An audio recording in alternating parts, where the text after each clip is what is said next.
Hello there. Thank you so much for joining us. This is News Channel Nebraska. My name's Eric McKay. Let's take a look at our top headlines today. After the turkey and stuffing, Mother Nature providing the leftovers in the form of a winter storm that could make travel difficult in northeast Nebraska this weekend. Winter storm warnings have been issued for 8 counties: Burt, Cedar, Cumming, Dakota, Dixon, Dodge, Thurston, and Wayne counties through midnight Saturday. Forecasters say it will start as light snow and freezing drizzle on Friday, change into snow overnight, and begin accumulating. The National Weather Service says up to 8 inches of snow more in some parts of the state could fall in the farthest northeastern part of Nebraska. Winds are also expected to gust upwards of 35 miles per hour, creating whiteout conditions at times. Winter weather advisories are in effect for dozens of other counties in Nebraska. Forecasters say central and western Nebraska could see an inch or two of snow through Saturday, with rain and mixed precipitation Friday evening. In national news, one of the 2 West Virginia National Guard members shot in an ambush-style shooting in the nation's capital on Wednesday has died. The 29-year-old suspect had already been charged with 3 counts of felony assault, along with a felony weapon charge. Maribel Gonzalez has the latest on the investigation. 20-year-old Sarah Beckstrom and 24-year-old Andrew Wolf, the National Guard members who were shot Wednesday near the White House, were tasked with protecting the nation's capital. On Thursday, President Trump announced that Beckstrom died from her injuries. She was savagely attacked. She's dead. She's not with us. We know that their lives, their families' lives are all changed forever because one person decided to do this horrific and evil thing. Wolf is still hospitalized in critical condition. His neighbors spoke about his character. He'd get the shirt off his back to somebody. He's just a really good guy. We always looked out for each other.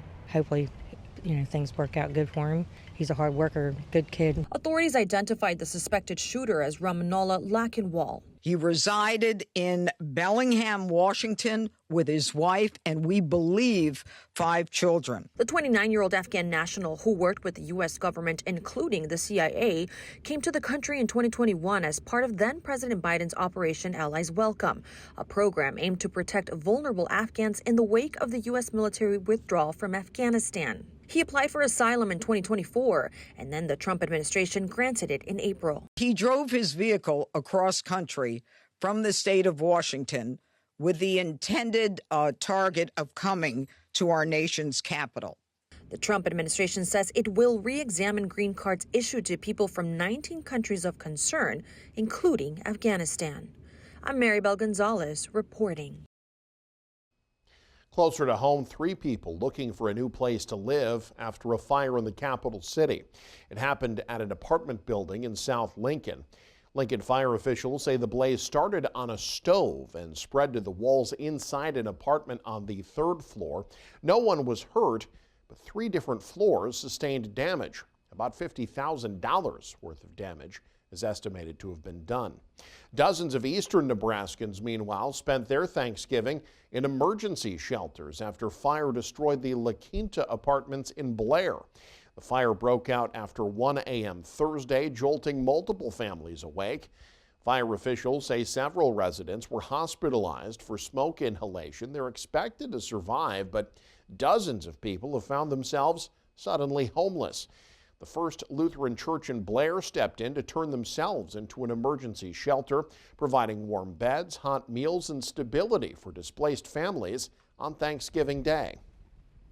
As soon as there's a need, then we open up the doors and do whatever we have to help people out. When my phone rang and she said there was an apartment fire, I thought, okay, here we go again. This is what we do. Doesn't matter that it's Thanksgiving, there's people that need help, so here we are. 10 families spent the holiday at the church. The Blair Animal Shelter opened emergency kennels for the displaced cats and dogs. Investigators are still working on what caused the fire. Well, tariffs, inflation adding some complexity to this Black Friday. Experts suggest planning a budget before hitting the stores or the internet.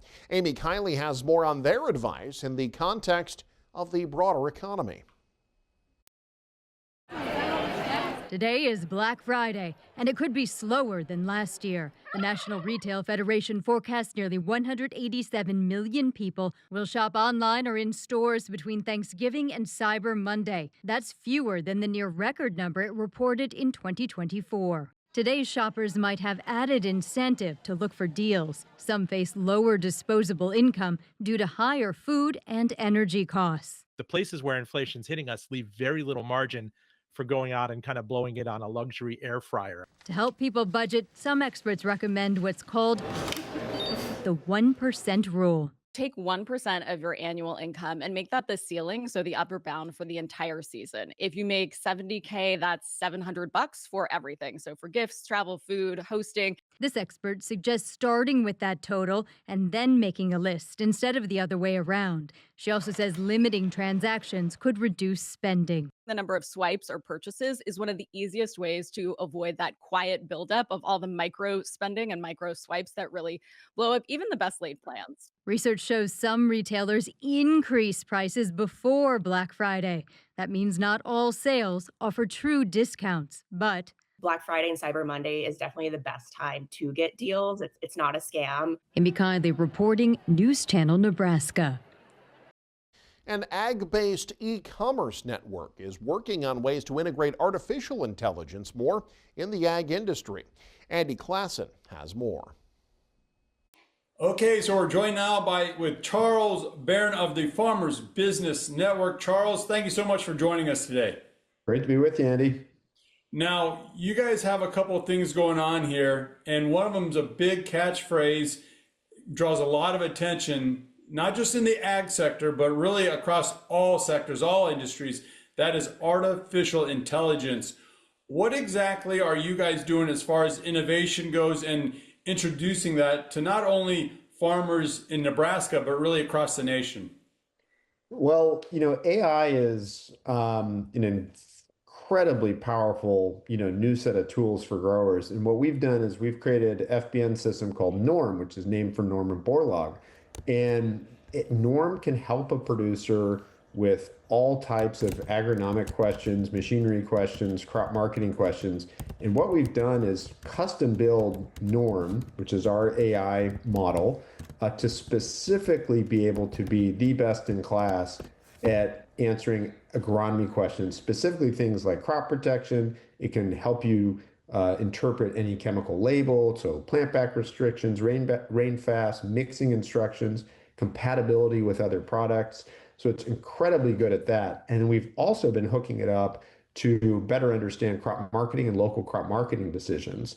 So growers can, use parts in Norm to actually, get local basis and marketing strategies when they're looking to sell, which is a very hot thing right now during harvest, as producers are trying to make basis decisions and delivery decisions.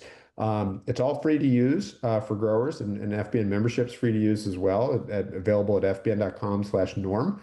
And so, put it through its paces and ask it. It's like having an agronomist or an advisor there 24/7 who can, help you with your toughest questions on the farm. Charles, thank you for your time and sharing all that wonderful information with us. Well, thanks, Andy. Great to be with you. Thanksgiving often involves a lot of eating. One way to combat that is by getting out and getting some cardio in. That's exactly what nearly 300 people did Thursday morning, turning out for the Platte River Fitness Series annual Turkey Trot, filling the streets of North Platte with runners, walkers, and a few feathered costumes. Participants tackled a 5-kilometer course under cool, clear skies. Organizers said the event is as much about community as it is about fitness, with neighbors cheering along the route and volunteers manning water stations. One of the cool things about this race, there's a lot of North Platte alum that comes back. Big family reunion vibe. So it's fun. It's a lot of fun. They come back for mom and dad, they've seen their family, and they show up for the race. So that's one of the really fun and unique things about this race. The Turkey Trot, part of the Platte River Fitness Series, which hosts events aimed at promoting healthy activity across the region. And a tradition that's helped feed people in southeast Nebraska on Thanksgiving for a quarter century ended this week. Now, organizers say they're hoping someone else steps in to help keep it going. Tim Hackett has more from Fairbury. Every November since 2000, famed Southeast Nebraska radio station ORED 99.5, along with a dedicated team of staff, sponsors, and volunteers, has opened the doors of Fairbury's Elks Lodge and provided locals of all ages and backgrounds a temporary home and a hot meal on Thanksgiving. We wanted to create a sense of community where people could come together, have a meal, sit and talk, and just have a nice day out. And that's what it's always been. That's how we started it, and that's exactly how we ended it. The event has evolved over the last 25 years. The group has provided meals through home deliveries. They set up a drive-through to navigate the pandemic. And now people can get meals to go if they can't stick around in person. After 25 years, this iteration of Fairbury's annual Thanksgiving meal is coming to a close. But there's still hope that some other group will step up to serve this meal in the years to come.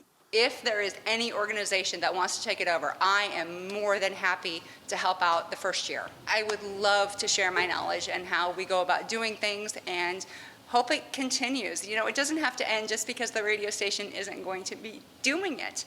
This year, the group raised around $1,100 to support the local food bank. And over the last 25 years, they've raised close to $23,000 to give back to local organizations.